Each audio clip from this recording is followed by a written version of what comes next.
घायल ईरान ने ट्रंप को वहां मारा, तेल गैस में आग लग गई, पूरी दुनिया में हाहाकार क्यों मचा? ईरान तेल गैस सब खाक कर रहा, दुनिया में भूचाल, भारत पर कितना असर पड़ेगा? पीएम मोदी का प्लान क्या है?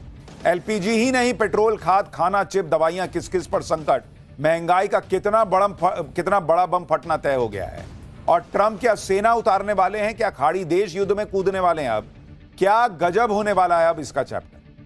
देखिए, ट्रंप के युद्ध ने दुनिया में पहले ही हाहाकार मचाया हुआ है और अब युद्ध ऐसे भीषण मुकाम पर पहुंच गया है कि जैसे लग रहा है प्रलय ही आ जाएगी। एक दूसरे का तेल गैस सब फोड़ने में जुट गए भाई लोग।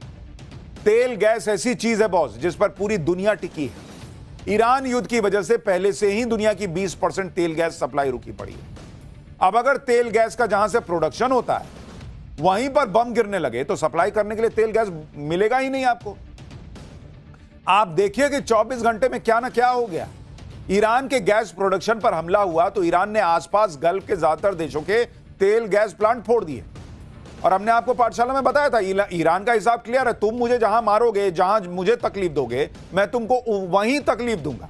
तुम मेरी जो नस दबाओगे मैं तुम्हारी वही नस दबाऊंगा। तो वो वही कर रहा है जिससे अमेरिका अलबलाया हुआ है। कतर के सबसे बड़े गैस प्लांट पर हमला कर दिया है ईरान ने। सऊदी अरब की बड़ी तेल रिफाइनरी पर अटैक कर दिया है। कुवैत में तो दो बड़ी तेल रिफाइनरीज को टारगेट किया है। यूएई के 2 बड़े तेल गैस प्रोडक्शन पर हमला कर प्लांट बंद ही करवा दिया है। और बात सिर्फ इतनी नहीं है कि ये हमले हो रहे हैं, बात यह भी है कि तेल गैस पर हमलों के बाद किसी को समझ में नहीं आ रहा कि अगर यही सब चलता रहा तो भाई ये युद्ध रुकेगा कैसे? और युद्ध नहीं रुकेगा तो पूरी दुनिया में ऐसी आग लग जाएगी। तेल गैस पर अटैक होने लगे हैं, लेकिन ट्रंप कभी तो हाथ जोड़े हुए मोड में कहते हैं कि मुझे तो पता नहीं था यार ये सब हो रहा है, इजराइल ने कर दिया, अब नहीं मारेंगे, तुम भी मत मारना भाई। फिर कभी धमकाने लग जा रहे हैं कि ईरान ने फिर से अटैक किया तो वो ईरान के गैस प्रोडक्शन को पूरी तरह उड़ा देंगे। ऊपर से कहानी में नया ट्विस्ट ये है कि ईरान ने खाड़ी के जिन देशों के तेल गैस पर अटैक किया, अब वो देश भी कह रहे हैं कि हाथ पर हाथ धरे थोड़ी बैठे रहेंगे। लग रहा है कि अब वो भी युद्ध में कूदने के लिए तैयार हो रहे हैं। उधर ईरान कह रहा है कि वो रुकेगा नहीं, उस पर जिस तरह का हमला होगा उसी तरह का वो जवाब देगा। अगर उसके तेल गैस पर अटैक होगा तो वो भी दूसरों के तेल गैस फोड़ देगा। भाई मतलब दोनों तरफ से मामला चल रहा है कि बर्बाद हो जाएंगे लेकिन मारते रहेंगे। मामला बहुत बिगड़ता चला जा रहा है। किसी को यह परवाह ही नहीं है कि इससे दुनिया में क्या हाहाकार मचा है। और मामला ऐसे ही बिगड़ता रहा तो दुनिया बर्बाद हो जाएगी। आप देखिए कि दुनिया भर के शेयर मार्केट क्रैश हो रहे हैं। दुनिया भर के एक ही दिन में लाखों करोड़ रुपए लोगों के डूब रहे हैं। कच्चे तेल के दाम बेकाबू होते चले जा रहे हैं। गैस की कीमतें दुनिया भर में भयंकर बढ़ गई हैं। उधर सोना चांदी के दाम ताबड़तोड़ गिरने लगे हैं। इन नई बर्बादी की आहट से दुनिया भर में बाप बाप कर रही है पब्लिक। लेकिन बॉस, ये तो भयानक संकट का ट्रेलर भर है, क्योंकि अगर तेल गैस का प्रोडक्शन और सप्लाई दोनों रुक गई तो फिर दूसरी चीजों पर भी असर पड़ेगा। बात सिर्फ एलपीजी सिलेंडर की नहीं है, पेट्रोल भर की नहीं है, खाद पर, फर्टिलाइजर पर, इंटरनेट, सेमीकंडक्टर, चिप जो है, दवाइयां, क्या क्या नहीं है जो आपके लिए महंगा हो जाएगा और सब पर संकट आ जाएगा। दुनिया भर में महंगाई का बम फट जाएगा बॉस। दुनिया भर में कैसे हाहाकार मचा हुआ है वो आप देखिए कि जब से ईरान के गैस प्लांट पर हमला हुआ और इसके जवाब में ईरान ने खाड़ी देशों के तेल गैस प्लांट पर मिसाइलें, ड्रोन गिराकर वहां आग लगा दी, तब से दुनिया हिल गई। इधर ईरान ने सऊदी अरब, कतर, कुवैत, यूएई में तेल गैस प्लांट फोड़ दिए, वहां आग लगा दी। उधर दुनिया भर की जेब जलने लगी, दुनिया भर के शेयर मार्केट क्रैश होने लगे। आप देखिए कि आज ही भारत के शेयर मार्केट में एक दिन में 12 लाख करोड़ रुपए डूबे हैं भारत में। सेंसेक्स सीधे एक दिन में 2500 पॉइंट और गिर गया, पहले से ही गिरते गिरते 2 साल पीछे जा चुका है। अमेरिका का शेयर मार्केट क्रैश हो रहा है, वहां शेयर मार्केट में $800 बिलियन यानी 76 लाख करोड़ रुपए डूबे हैं। भारत में तो 12 लाख करोड़ डूबे, अमेरिका में 76 लाख करोड़ रुपए डूब गए निवेशकों के। कच्चे तेल के दाम जो युद्ध से पहले $67 प्रति बैरल के आसपास थे, वो बढ़कर $119 पहुंच गया है बॉस। और कहा जा रहा है कि आगे $200 चला जाएगा अगर यही सब तमाशा चलता रहा। इतना ही नहीं, मार्केट क्रैश हो रहा है, कच्चे तेल के दाम बढ़ रहे हैं, गैस के दाम बढ़ रहे हैं, सोने चांदी के दाम क्रैश हो रहे हैं। युद्ध जिस लेवल पर पहुंच गया है उसकी कीमत दुनिया और कैसे कैसे चुकाएगी, आगे पूरी डिटेल आपको बताऊंगा। भारत में क्या होगा यह भी बताऊंगा, लेकिन पहले देखिए कि युद्ध तो 20 दिन से चल रहा है, लेकिन अब ऐसा हाहाकार मचा तो उसकी वजह है दुनिया भर की तेल गैस सप्लाई पर बहुत बड़ा खतरा आ गया। युद्ध की वजह से 20% तेल गैस सप्लाई पहले से बंद, अब तो सीधे तेल गैस प्लांट पर हमले होने लगे। प्रोडक्शन यूनिट ही उड़ा दीजिएगा तो तेल बनेगा कैसे? कल को स्ट्रेट ऑफ हॉर्मुज खुल भी गया, जब वहां तेल ही नहीं रहेगा तो आप सप्लाई क्या कीजिएगा? आप देखिए कि 24 घंटे में ईरान ने कतर के सबसे बड़े गैस प्लांट पर हमला कर दिया, जो दुनिया का सबसे बड़ा गैस प्लांट, और जहां से दुनिया की 17 से 18% गैस की सप्लाई होती है। ईरान ने सऊदी अरब की सैमरेफ रिफाइनरी पर अटैक किया, जो मिडिल ईस्ट की बड़ी तेल रिफाइनरी है और जहां 4 लाख बैरल तेल प्रतिदिन उत्पादन होता है।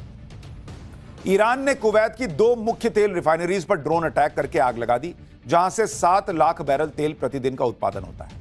ईरान के हमले के डर की वजह से यूएई को अब 2 बड़े तेल गैस प्रोडक्शन प्लांट बंद करने पड़े। वहां पर हैबशन गैस फैसिलिटी और बॉब ऑयल फील्ड पर मिसाइल अटैक हुए। यानी या तो फोड़ दे रहा है ईरान, या उसके डर से यह सप्लाई और रिफाइनरी बंद हो रही। और इसमें सबसे ज्यादा खलबली मची है कतर पर हमले को लेकर, क्योंकि कतर में जिस गैस प्लांट पर ईरान ने हमला किया, वहां पर सप्लाई, वहां की सप्लाई पर दुनिया के बहुत सारे देश निर्भर हैं। ईरान ने अपने पार्स गैस फील्ड पर हमले का बदला कतर के रास लाफान गैस फैसिलिटी पर करके लिया है। उसकी तस्वीरें आपको दिखा रहा हूं। ईरान ने 14 मिसाइलें इस गैस फील्ड पर मारी, भाई पूरा फोड़ के रख दिया है। कतर का रास लाफान गैस फील्ड दुनिया का सबसे बड़ा एलएनजी एक्सपोर्ट और प्रोसेसिंग हब है। इस हमले में कतर को काफी नुकसान हुआ है, और हमले के बाद कतर ने प्लांट में प्रोडक्शन को पूरी तरह रोक दिया। क्या प्रोडक्शन होगा, देख रहे हैं कैसे आग लगी हुई है। आप इन तस्वीरों को देखकर यह अंदाजा लगा सकते हैं कि सबसे बड़ी रिफाइनरी है ये। दुनिया का 17-18% गैस यहां से निकलता है, और आज उसकी हालत आप देख लीजिए। सीधा 17-18% गैस दुनिया के मार्केट से निकाल दीजिए, हाहाकार नहीं मचेगा। इससे पहले 2 मार्च को भी कतर के इस प्लांट पर हमला हुआ, तो उस अटैक के बाद भी कतर ने प्रोडक्शन को सस्पेंड कर दिया। इस तरह के गैस प्लांट पर हमला दुनिया का कितना नुकसान कर सकता है, इसे आप इस बात से समझिए कि अगर युद्ध बंद भी हो जाए तो भी इस तरह के गैस प्लांट को फिर से प्रोडक्शन शुरू करने में अभी महीनों लगेंगे बॉस। कतर के एलएनजी हब पर हमले से भारत की चिंता बढ़ गई, क्योंकि भारत को बहुत भारी मात्रा में एलएनजी की सप्लाई यहीं से होती थी। आप देखिए कि भारत अपनी कुल खपत का 50% नेचुरल गैस इंपोर्ट करता है। 2024-25 में 270 मिलियन टन एलएनजी इंपोर्ट किया था भारत ने, और उसमें से 112 मिलियन टन यानी करीब 41% सिर्फ कतर से इंपोर्ट हुआ था। कतर की एलएनजी का इस्तेमाल भारत में बड़े लेवल पर पावर जनरेशन, इंडस्ट्री ट्रांसपोर्ट और घरेलू इस्तेमाल के लिए होता है। भारत की बड़ी बड़ी कंपनियां कतर की एलएनजी पर डिपेंडेंट हैं। पीएलएल यानी पेट्रोनेट एलएनजी लिमिटेड, गेल इंडिया और जीएसपीसी जैसी भारतीय कंपनियां बहुत लंबे समय से कतर से एलएनजी मंगाती रही हैं। इसलिए कतर के एलएनजी हब पर ईरान के हमले के बाद भारत में गैस का संकट खड़ा हो सकता है, इसकी चिंता बड़ी हो गई है। लोगों के मन में डर भरने लग गया है कि भाई चलिए आप डिप्लोमेसी कर रहे हैं, इधर उधर से मंगाने का प्रयास कर रहे हैं, लेकिन अगर जहां से इतनी बड़ी मात्रा में आता है वही तबाह हो गया, बर्बाद हो गया, तो क्या करेंगे आप? दुनिया क्या करेगी? ईरान ने सऊदी अरब के सैमरेफ रिफाइनरी को धुआं कर दिया। सऊदी के लिए यह रिफाइनरी बहुत इंपॉर्टेंट इसलिए है क्योंकि स्ट्रेट ऑफ हॉर्मुज बंद होने के बाद से सऊदी अपना तेल इसी रिफाइनरी से निकाल रहा था, लेकिन अब ईरान ने इसे भी रोक दिया है। आप देखिए कि सऊदी अरब की यह रिफाइनरी लाल सागर के तट पर है। सऊदी अरब ने पूर्व से पश्चिम तक एक तेल पाइपलाइन डाली हुई है। जब ईरान ने हॉर्मुज स्ट्रेट बंद कर दिया तब भी सऊदी को बहुत फर्क नहीं पड़ा, क्योंकि भाई उसने तेल की लाइन डाली हुई है। वो इसी पाइपलाइन के जरिए पूरब की रिफाइनरियों का तेल पश्चिम में लाल सागर भेज रहा था, और यहां से वो आसानी से तेल बेच दे रहा था। लेकिन जब ईरान के गैस फील्ड पर हमला हुआ तो ईरान ने भी सऊदी के इस रिफाइनरी को निशाना बना दिया। ईरान ने 18 दिन पहले भी सऊदी अरब की सबसे बड़ी तेल कंपनी अरामको को ड्रोन और मिसाइलें दागकर फोड़ा था, जिसके बाद सऊदी को यह रिफाइनरी बंद करनी पड़ गई थी। ईरान ने कुवैत को भी नहीं छोड़ा। कुवैत की 2 ऑयल रिफाइनरी पर ईरान ने ड्रोन फोड़ दी। पहला हमला कुवैत की मीना अल अहमदी रिफाइनरी पर हुआ। यहां ड्रोन फटने के बाद पूरा इलाका हिल गया। ईरान ने दूसरा हमला कुवैत की मीना अब्दुल्ला रिफाइनरी पर किया है। ईरान के इन हमलों से सऊदी अरब, कुवैत, कतर, यूएई में हड़कंप मचा हुआ है बॉस। पूरा मिडिल ईस्ट हिला हुआ है, क्योंकि इनकी पूरी इकोनॉमी तेल पर चलती है बॉस। और वही तेल गैस फोड़ दोगे तो इनका तो तेल निकल जाएगा। अमेरिका ईरान के इस युद्ध से तो पहले ही खाड़ी देशों की जान पर बनी हुई है। अब उनके रिसोर्सेज पर खतरा आ गया है। आज सऊदी अरब की राजधानी रियाद में अरब और इस्लामिक देशों के विदेश मंत्रियों की एक मीटिंग हुई और इस मीटिंग में खाड़ी देशों में ईरान के हमलों को लेकर बात हुई। इस मीटिंग के बाद सऊदी अरब के विदेश मंत्री प्रिंस फैसल ने ईरान को सीधी चेतावनी देते हुए कह दिया कि उसे इन हमलों के नतीजे भुगतने होंगे। वहीं कतर तो इतना भड़क गया कि उसने ईरान के सैन्य अधिकारियों को 24 घंटे के भीतर देश छोड़ने का अल्टीमेटम दे दिया। खाड़ी देशों से संकेत मिल रहे हैं कि वो भी इस युद्ध में कूदने की तैयारी कर रहे हैं। भाई उनको लग रहा है कि अब तो क्या करें, उधर ईरान अमेरिका तक तो मार नहीं पा रहा, तो वो इनको मार रहा है। इधर नस दबाता है ताकि अमेरिका जो है वो चिल्लाए, लेकिन नस तो इनकी दब रही है, मर तो ये रहे हैं, हालत इनकी खराब हो रही है। तो खाड़ी देश कर रहे हैं कि हमको भी कूदना पड़ेगा युद्ध में। अगर खाड़ी देश युद्ध में कूद गए तो भाई ये युद्ध उस लेवल पे चला जाएगा जहां से नीचे खींचना मुश्किल हो जाएगा। लेकिन ईरान सिर्फ खाड़ी देशों को ही नहीं फोड़ रहा, उनको ही नुकसान नहीं पहुंचा रहा, बल्कि इजराइल के गैस प्लांट पर ईरान ने हमला कर दिया। बड़ी खबर आ रही है, हाइफा ऑयल रिफाइनरी पर मिसाइल से अटैक हुआ है और ये इजराइल के लिए बड़ा झटका है कि उसके हाइफा ऑयल रिफाइनरी पर अब ईरान ने मिसाइल से अटैक कर दिया है। यानी ईरान रुकने का नाम नहीं ले रहा बॉस। वो भाई वो कह रहा है तुमने मेरा तेल और गैस फोड़ा, मैं जहां तक मार सकता हूं वहां तक घुस घुस के तेल गैस फोड़ दूंगा सब। उधर ट्रंप भी फिर से ईरान को ऐसा धमका रहे हैं कि ईरान का पूरा गैस प्रोडक्शन ही उड़ा देने की धमकी दे डाली। ट्रंप ने कहा कि इजराइल ने ईरान के गैस फील्ड पर जो अटैक किया उसके बारे में अमेरिका को कुछ पता ही नहीं था। एकदम मासूम बन रहे हैं, अरे हमको तो पता ही नहीं था, तुमको नहीं पता था। अब इजराइल इस तरह का हमला नहीं करेगा कह रहे हैं, लेकिन अगर ईरान ने अब गैस तेल प्लांट पर हमला किया तो उसे अमेरिका छोड़ेगा नहीं। ट्रंप ने कहा कि अमेरिका ईरान के साउथ पार्स गैस फील्ड को इतनी ताकत और इतने जोर से उड़ा देगा जो ईरान ने पहले देखा नहीं होगा। लेकिन अमेरिका का टोन चेंज हो रहा है, उसको समझ में आ रहा है कि भाई ये तो बहुत तेज मार रहा है, इधर से एक मारो ये चार मारने जैसा कर रहा है। तो अमेरिका कह रहा है कि हम नहीं मारेंगे, तुम भी मत मारो। क्यों भाई, तुमने शुरू क्यों किया? उधर अमेरिका के रक्षा मंत्री पीट हेग्सेथ ने कह दिया कि आज ईरान पर अमेरिका का अब तक का सबसे बड़ा हमला होने वाला है।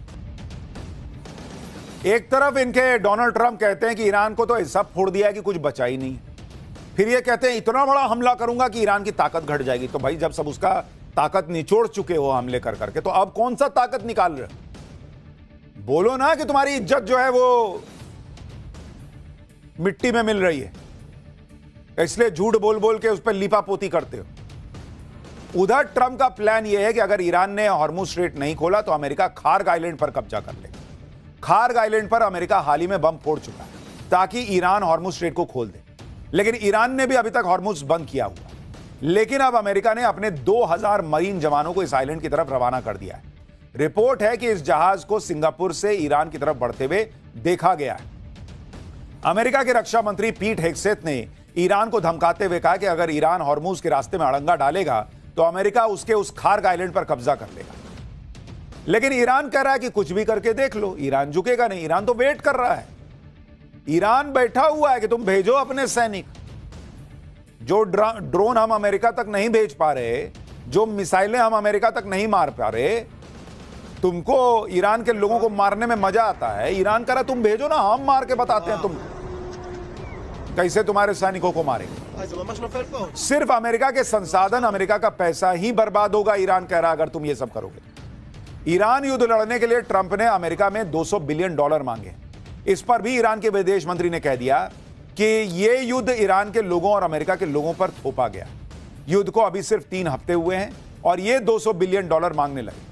अमेरिका के आम नागरिक इसके लिए नेतन्याहू और अमेरिका में नेतन्याहू के लोगों को थैंक यू कह सकते हैं कि लाखों crore dollar Israel first tax के तौर पर लगने वाले हैं, जो अमेरिका की अर्थव्यवस्था को ही बर्बाद करके रख देगा। यानी ईरान जो है वो अमेरिका की पब्लिक को पिन मार रहा है कि देख भाई, मेक अमेरिका ग्रेट अगेन बनाने आए थे ये भाई साहब, ये इजराइल के इशारों पे नाच रहे हैं, उसके लिए काम कर रहे हैं, तुम टैक्स भर रहे हो, इजराइल का काम हो रहा है। मार दिया पिन। वहां पब्लिक जो है वो कर, हाँ यार ये तो सही कर रहा है। देखिए बात सही भी है, जितना पैसा अमेरिका ने करीब 3 साल के यूक्रेन युद्ध में खर्च नहीं किया, उससे कहीं ज्यादा रकम वो 3 हफ्ते में ईरान के खिलाफ लगाने वाला है। आप देखिए कि यूक्रेन युद्ध पर अगर आप देखेंगे अमेरिका का खर्च कितना रहा है, अमेरिका का खर्च अगर आप देखने बैठेंगे कि वो कितना युद्ध पे खर्च किया, तो जो यूक्रेन युद्ध है, यूक्रेन वॉर, उसमें अगर आप देखेंगे 2022 से 2025 की बात कर रहा हूं, उसमें अमेरिका ने कितना खर्चा किया? 16 लाख करोड़ रुपए 3 साल में, बॉस 16 लाख करोड़ रुपए। और ईरान युद्ध में, ईरान वॉर में अमेरिका कितना खर्च कर रहा है? 9,000 करोड़ सीआर पर डे खर्च कर रहा है बॉस, पर डे। और 20 दिन में इसका मतलब यह है ऑलमोस्ट 2 लाख करोड़ रुपए वो खर्च कर चुका है, 2 लाख करोड़ रुपए 20 दिन में। और बजट मांग रहा है कि 18 लाख करोड़ रुपया और दो। तो आप देखिए कि 2 लाख करोड़ इधर और 18 लाख करोड़ का बजट मांग रहा है, तो 20 लाख करोड़ हो गया। तो जितना 3 साल में खर्च नहीं किया यूक्रेन युद्ध में, उससे ज्यादा तो ईरान में खर्चा कर देगा। तो ईरान कह रहा कि मारो, हमको क्या है? हम थोड़ी कहते हैं कि हम दुनिया के सबसे बड़े देश हैं, हम दुनिया के सबसे ताकतवर देश हैं, हम पूरी दुनिया को चला रहे हैं। डुबाओ, फाड़ो पैसा, अपना डॉलर फाड़ फाड़ के फेंकते जाओ, जलाते जाओ, हमको क्या? हमको तो मार नहीं बैठो ना, हम तो मर ही रहे हैं, तुम्हारी इकोनॉमी मार के मर जाएंगे, ईरान कह रहा है। सोचिए ऐसे युद्ध में बेतहाशा खर्च हो रहा है, जिस युद्ध में ट्रंप अपना कोई मकसद भी नहीं बता पा रहे। भाई को पता ही नहीं है कि किस बात का पैसा खर्च कर रहा है। ब्याह में नाच रहे हो कि ऐसे ऐसे ऐसे उड़ा रहे हो, पब्लिक का पैसा उड़ा रहे हो तुम। इसी पर दुनिया भर में ट्रंप की छीछालेदर हो रही है। बड़ी बड़ी मैगजीन और अखबार लिख रहे हैं कि यह ट्रंप का ऑपरेशन एपिक फ्यूरी नहीं है, एपिक फेलियर दिख रहा है। दुनिया की बड़ी मैगजीन इकोनॉमिस्ट ने अपने कवर पेज पर ट्रंप की आंखें बंद किए हुए फोटो दिखाते हुए लिखा कि ऑपरेशन ब्लाइंड फ्यूरी। इसको दिख ही नहीं रहा है कर क्या रहा है ये आदमी। ये सब बातें इसलिए हो रही हैं क्योंकि ट्रंप क्या कह रहे हैं, ट्रंप क्या कर रहे हैं, ये किसी को समझ में नहीं आ रहा, और उनको भी नहीं आ रहा है। ट्रंप जिस रूस के तेल से सबसे ज्यादा नफरत करते थे, उस तेल पर दुनिया से कह दिया कि जाओ जाके खरीद। ईरान के जिस तेल पर अमेरिका ने सैंक्शन लगा रखा था, अब अमेरिका उसके बारे में क्या कह रहा है सुनिएगा, आपका दिमाग हिल जाएगा। कह रहा है कि उस पर से भी सैंक्शन हटा देंगे, जो समुद्र में ईरान का तेल खड़ा है, जहाज में पड़ा है, कह रहा है उस पर से भी सैंक्शन हटा देंगे, वो भी ले लो। क्या हालत हो गई तुम्हारी अमेरिका, क्या हालत हो गई है सोचिए। रूस को मारने चले थे, रूस को मार नहीं पाए। रूस यूक्रेन युद्ध रुकवाने चले थे, वो रोक नहीं पाए। चाइना को डैमेज करने चले थे, वहां जिनपिंग हंस रहा है क्या किया ये आदमी। और यहां ईरान से लड़ रहे हो और दुनिया से कह रहे हो कि ईरान का तेल भी खरीद लो भाई। ऐसा तो उसी एक जानवर के साथ होता है जो अपना पूंछ पकड़ने के लिए गोल गोल घूमता, पकड़ नहीं पाता। वही अमेरिका का हाल हो गया। अगर ट्रंप ऐसे ही युद्ध बिना मतलब के खींचते रहे तो फिर दुनिया में हाहाकार मच जाएगा, क्योंकि बात सिर्फ तेल और गैस की नहीं है। अगर आप ओवरऑल दुनिया के हालात देखेंगे तो खाड़ी देशों से आने वाले फर्टिलाइजर की कमी की वजह से फूड क्राइसिस को खतरा है। 4.5 करोड़ लोगों के भूखमरी की चपेट में आने का खतरा है।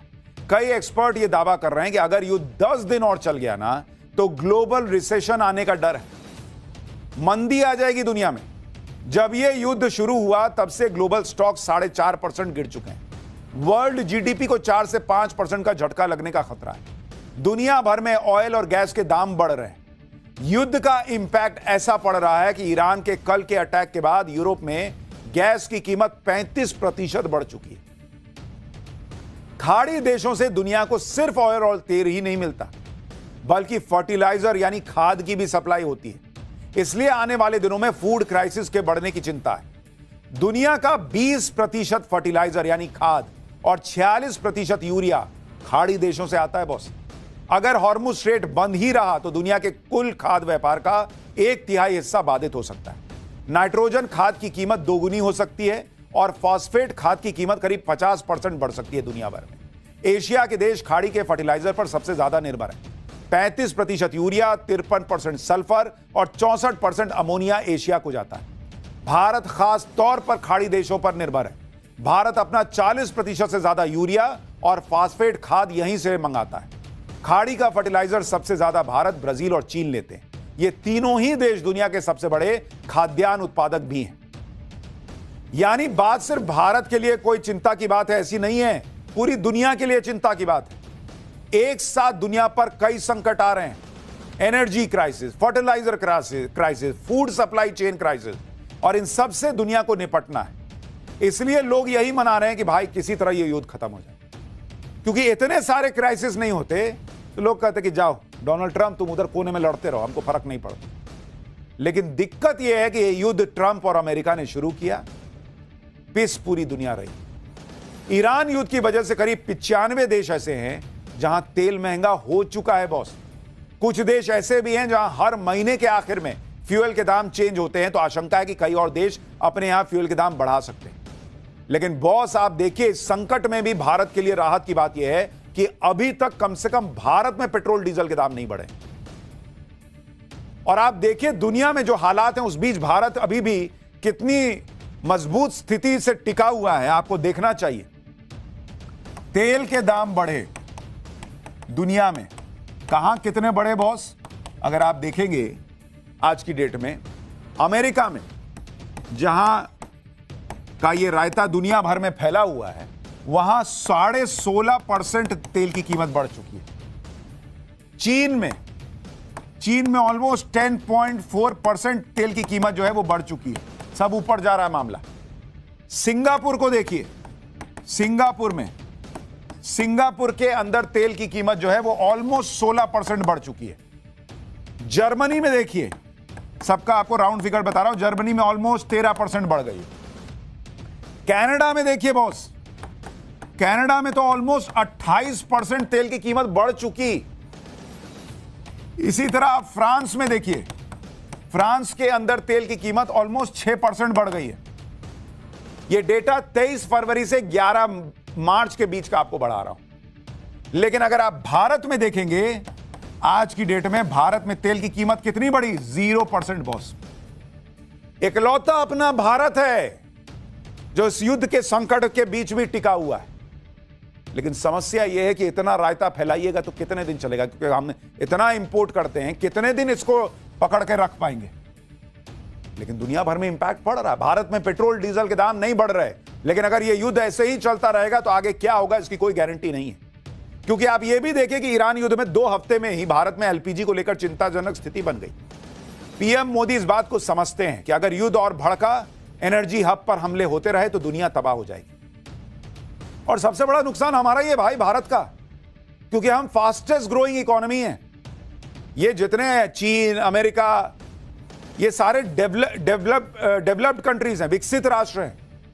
हम डेवलपिंग नेशन में आते हैं।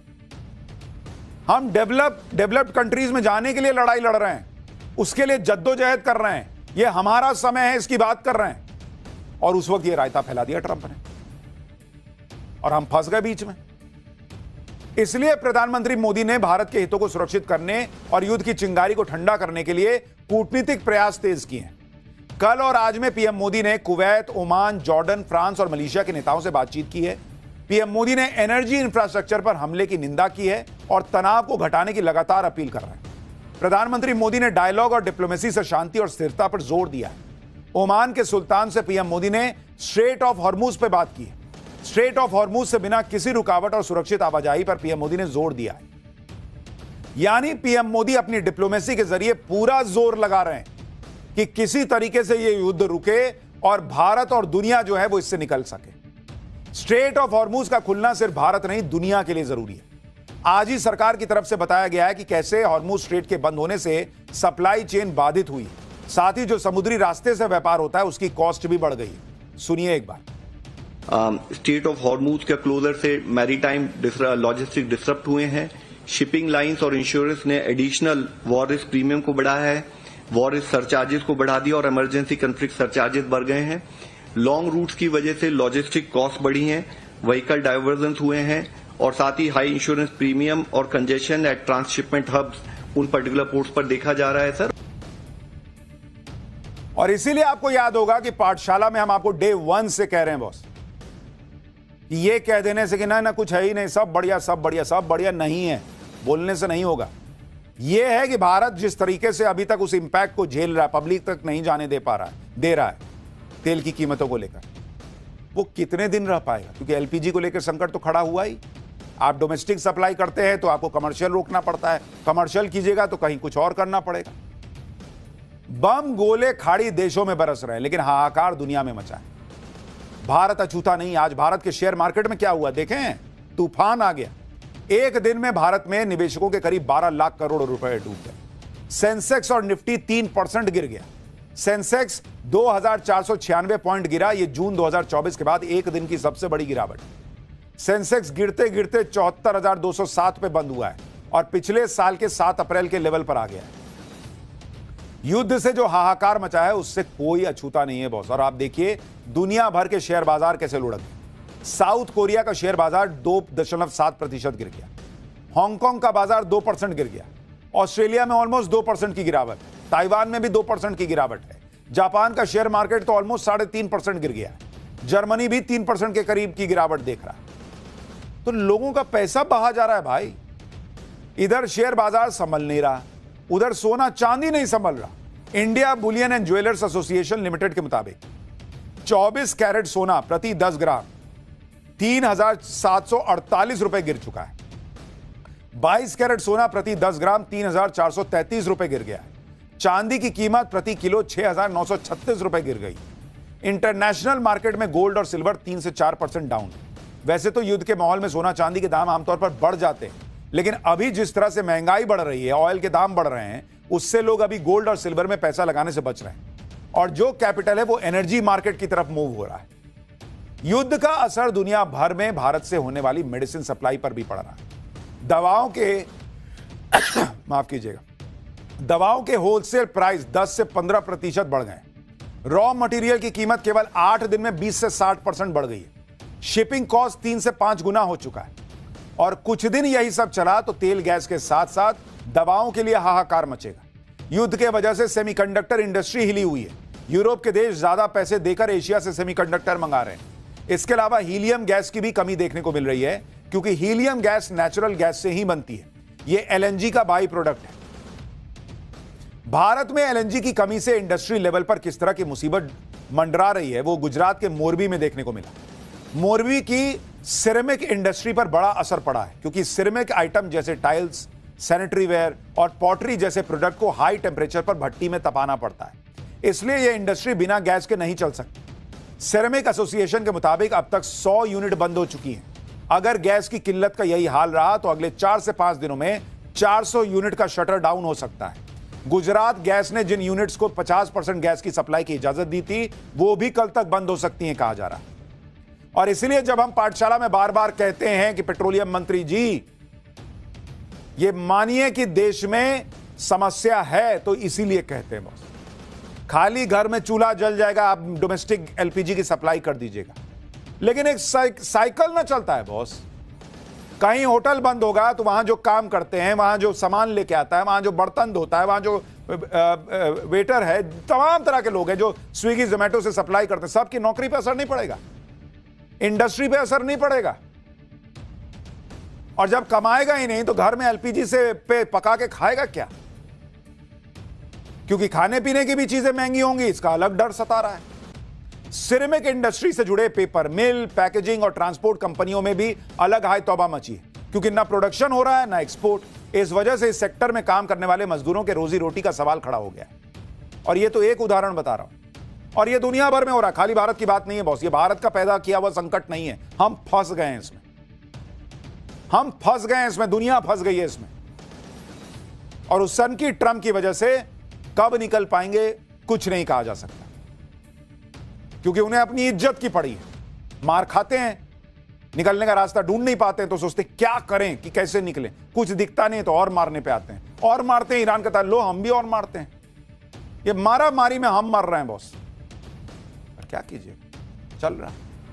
पाठशाला में अगला चैप्टर, होली में हत्या, ईद तक बवाल। दिल्ली के उत्तम नगर में ऐसा क्या हुआ कि भयंकर फोर्स लगानी